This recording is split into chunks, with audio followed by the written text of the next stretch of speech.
Halo semuanya, balik lagi nih dengan Gadget Max di sini. Kemarin itu banyak banget yang request nih HP yang harganya cuma 800 ribuan. Kemungkinan mau ya dia lebaran nanti dan banyak banget yang request HP 800 ribuan. Dan kali ini kita bakalan unboxing smartphone yang kita dapetin ya harganya di 800 ribuan. Nah, kita mau lihat nih apakah dia bisa dipakai dengan layak di tahun 2025 atau tidak. Nah, kita langsung aja pindahin kamera ke atas buat unboxing sama sedikit review ala Gadget Max. Oke, kita sudah di meja unboxing, kita langsung aja ambil smartphone-nya teman-teman ya. Dan ini dia Itel A50 varian RAM yang 3GB, storage di 64GB. Oh ya, kita mulai dari yang ini dulu. Untuk minggu depan kita bakalan bahas yang lain lagi ya, yang harganya di bawah sejutaan. Nah, Itel A50 ini termasuk smartphone yang menurut saya masih oke lah dipakai ya. Dan harganya beneran segitu ya, 800 ribuan nih. Biasa kadang-kadang ada yang nggak percaya ya, harganya 800 ribuan, jadi saya tampilin harganya. Nah, Itel A50 ini dia pakai chipset yang lumayan oke juga sih ya. Dia pakai Unisoc T603 ya, octa-core, jadi udah octa-core teman-teman ya. Dan di sini tuh dia layarnya juga lebar di 6,6 inch ya. Kemudian di sini tuh baterai 5000 mAh dan sudah USB Type-C, dan ini OS-nya ya upgrade ya sampai 14. Jadi nggak kuno-kuno banget, biasanya kan Android 12, 13 ini udah bisa sampai Android 14. Prosesornya udah octa-core, udah side fingerprint dan face unlock ya. Dan kita langsung aja lihat isi paket penjualannya. Nah, yang paling spesial di bagian depan ini ya, 36 bulan garansi lancar. Tuh. Jarang sih ya kalau kita lihat HP di bawah sejuta bisa ngasih garansi 36 bulan lancar. Jadi 2 tahun kalian nggak perlu ganti-ganti HP ya. Bahkan 3 tahun ya. Keren banget sih. Nah, kita coba lihat dalamnya. Nah, ini ada HP-nya teman-teman ya. Kita taruh dulu. Kemudian kita cek dalamnya lagi. Ada buku petunjuk sama kartu garansi. Dan dalamnya lagi dapat case ya, yang bentuknya ya case-nya seperti ini. Kalian pasti tahu lah ya. Dan ini kita dapat kabel USB Type-C dan kita dapat charger yang outputnya ya 5 volt 2 ampere. Jadi masih kecil teman-teman ya, belum sampai 18 watt itu belum. Nah, itu aja yang kita dapat dalam paket penjualannya. Ini dia unit HP-nya.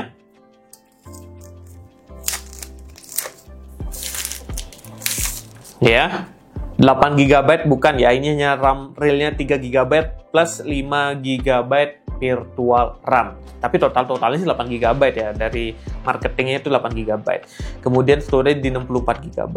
Bagian belakangnya seperti ini. Ya, kalau kalian emang demen desain-desain iPhone sih ini nggak bakalan jadi masalah. Tapi kalau kalian emang nggak seneng desain-desain iPhone, ya kayaknya ini bukan pilihan terbaiknya.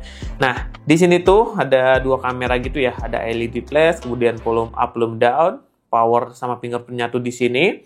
Di atas kosong, sini buat SIM tray teman-teman ya. Dan ini udah mendukung triple slot SIM. Dan kalau kalian nggak percaya, kita buka aja lah ya. Sudah mendukung triple slot SIM. Ini teman-teman ya, bisa pasang memory card sama dual SIM.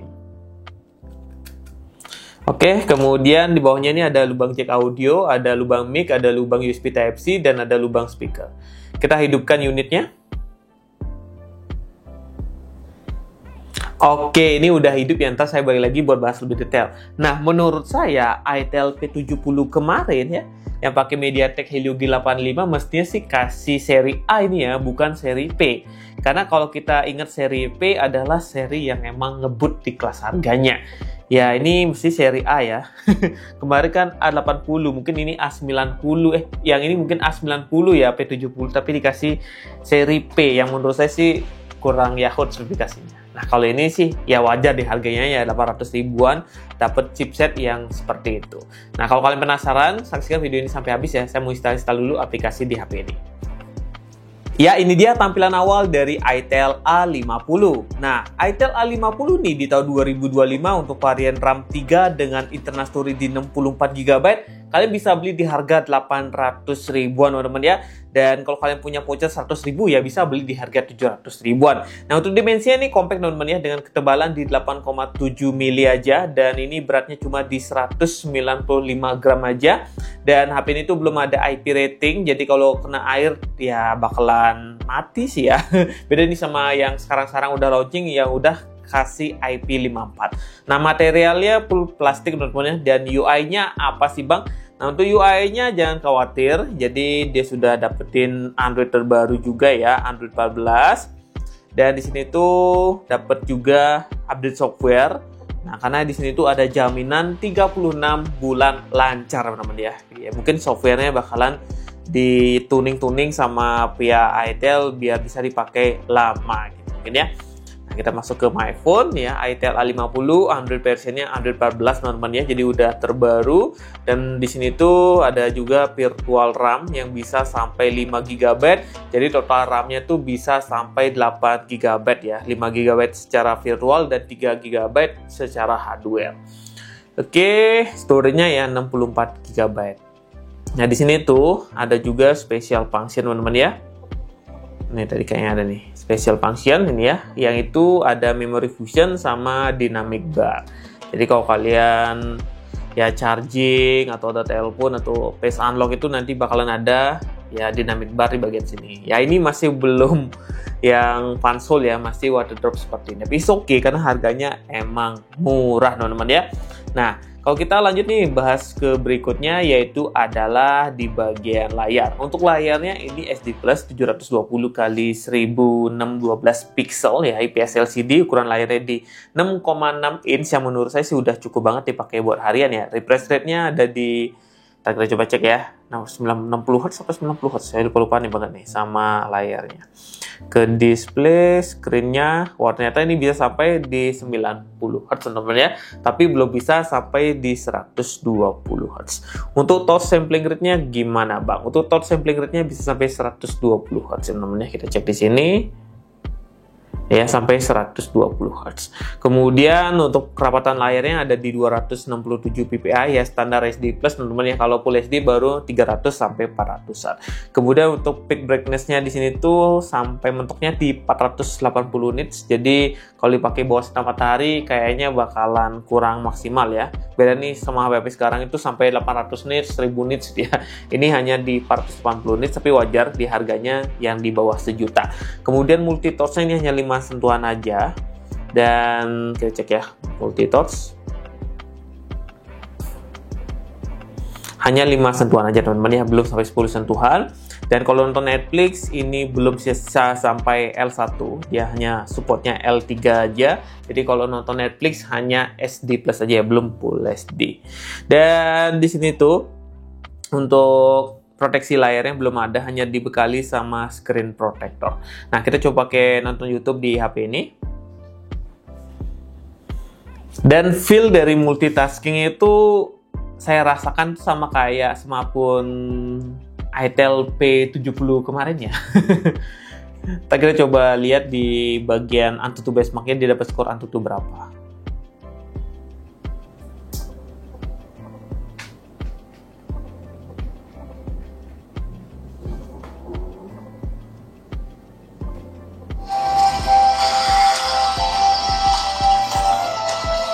Dan untuk pemutaran videonya bisa sampai 720p ya, belum sampai 1080p.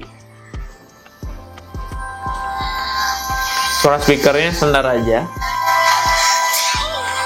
Tapi udah cukup banget nih kalau dipakai buat nonton YouTube seperti ini.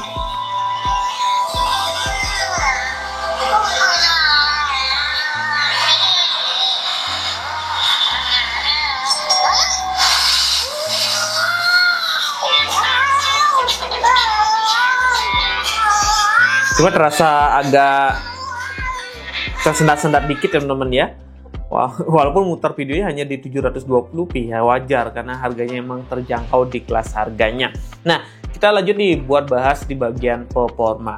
Untuk bagian performa HP ini emang nggak wow-wow banget, tapi di kelas harganya udah cukup balik lagi ya, di harganya emang udah cukup banget pakai spek seperti ini. Nah, dia dibekali Unisoc T603, udah octa-core dengan CPU-nya 4X Cortex A55 di 1,2 GHz sama di 4X Cortex A55 di 1,8 GHz. GPU-nya menggunakan Power PR7 ya, GE8322. Kemudian di sini tuh untuk storage-nya RAM 3 GB dengan internal storage di 64 GB. Ini tipe memorinya belum UFS teman-teman ya, masih eMMC, jadi standar aja sih menurut saya ya. Dan Di sini tuh kita juga coba buat sensor boxnya.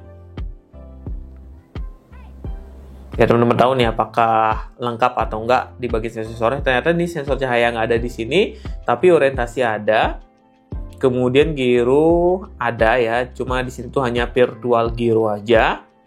Kemudian itu aja ya, magnetic sensor ada di sini, cuma cahaya nggak ada di sini. Sayang banget teman-teman ya, cahaya jadi untuk naikin kecerahan dan nurunin kecerahan itu manual gitu ya. Untuk baterainya 5000 mAh dengan dukungan charger 10 watt. Kemudian sudah ada side fingerprint, sudah Bluetooth 5 dan Wi-Fi 5 ya teman-teman. Jadi udah oke lah untuk sekelas harga segini. Nah, kita lanjut nih buat tes Antutu Benchmark-nya. Kita sudah install Antutu Benchmark dan kita mau bandingin nih sama itel P70 yang baru aja launching di harga 1,3 juta.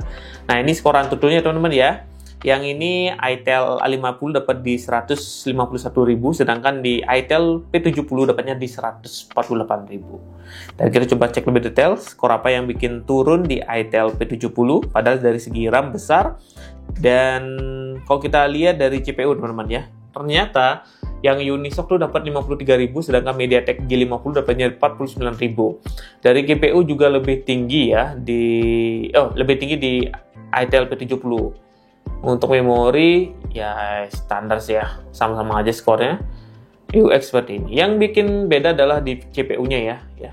Jadi bisa kalian nilai sendiri itel P70 sama itel A50. Jadi secara performa itu hampir mirip-mirip gitu. Cuma sayang ini RAM-nya hanya 3 GB. Kalau RAM-nya 8 GB sih kayaknya udah kenceng itu kelas harganya. Nah, itu aja. Kita coba testing game Mobile Legends aja. Nggak testing game PUBG karena emang secara RAM nggak mampu ya main game PUBG di HP ini. Oke, kita masuk ke game Mobile Legends. Oke, ini udah masuk ke game Mobile Legends teman-teman ya. Untuk settingan grafisnya standar aja kita pakai ya. Grafisnya di smooth dan high frame rate-nya di high aja. Dan yang saya rasakan ya emang nggak selancar Unisoc T606 ya untuk main gamenya, tapi ya masih bisa lah ya.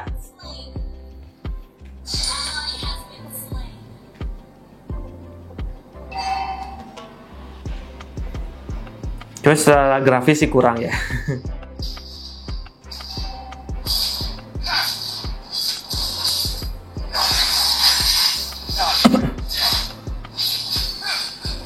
Ini pun baru main pertengahan ya, belum main sampai selesai gitu loh. Belum ketemu musuh yang banyak.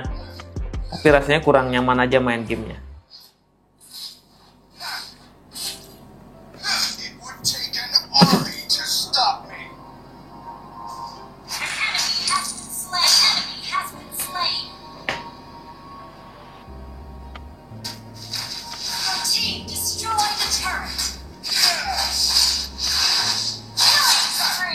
Nah, nggak mati.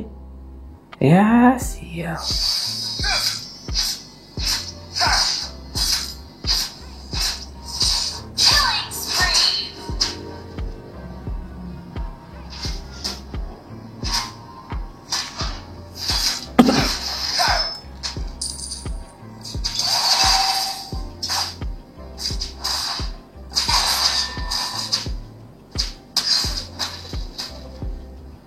Ya gitu aja tuh testing gaming. Ya menurut saya sih masih bisa main Mobile Legends, cuma secara grafis dan performa kurang enak aja sih menurut saya.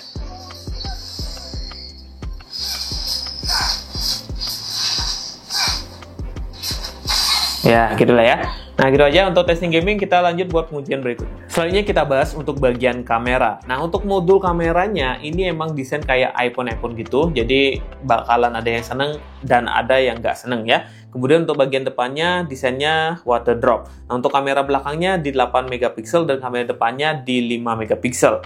Ya untuk segi kamera sih standar aja menurut saya, nggak ada wow-wow banget dari HP ini ya. Dan dari UI-nya ya standar itel. Di bagian kiri ada timelapse, ada video, bisa merekam di 1080p di 30 fps, ada foto, ada beauty, ada portrait, panorama, dan more. Nah untuk hasil kameranya saya testingnya dikit aja ya. Hasil kamera itu seperti ini. Hasil kamera dari itel A50 ya Unisoc hasilnya seperti ini aja sih ya. Warnanya cukup ya, gonjreng-gonjreng gitu. Dan feel ini kayak HP 2 tahun 3 tahun yang lalu gitu ya. Jadi bukan kayak HP-HP sekarang tuh yang warnanya bagus. Ya ini standar pakai Unisoc seri ini. Lebih bagus di kamera itel P55 5G sih ya.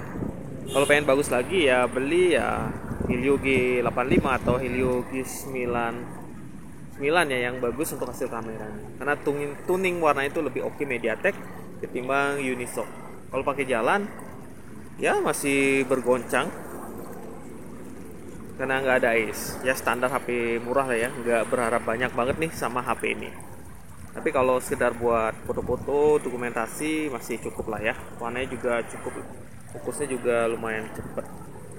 Ya gitu aja untuk hasil kamera belakang. Kita coba kamera depan dari itel A50. Oke, ini adalah hasil kamera depan dari smartphone ini, itel A50. Hasilnya seperti ini. Ya cukup lah ya buat dokumentasi, upload ke sosial media masih bisa. Cuma kalau pakai jalan masih bergoncang karena emang ini belum ada fitur ACE-nya. Ya standar HP 900.000 sampai 1 juta ya. Nggak berharap banyak sama smartphone ini. Nah itu aja untuk hasil kameranya. Suara mic-nya kalian bisa dengar sendiri gimana hasilnya. Ya cukup lah ya untuk harga segini. Oke, kita coba hasil kameranya. Kita coba foto hasilnya seperti ini.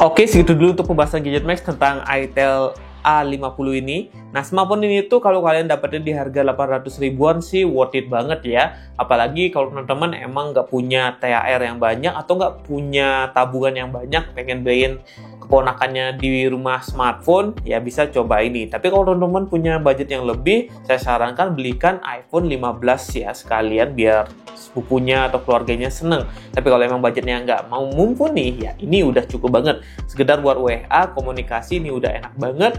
Ya buat TikTokan masih bisa lah ya. Buat Facebookan juga masih bisa. Tapi kalau konten kreator FB Pro untuk salam interaksi ini bakalan terasa ngelengnya teman-teman ya. Jadi nggak cocok. Cocoknya itu ya sekedar pakai user pengguna gitu ya buat swipe-swipe gitu.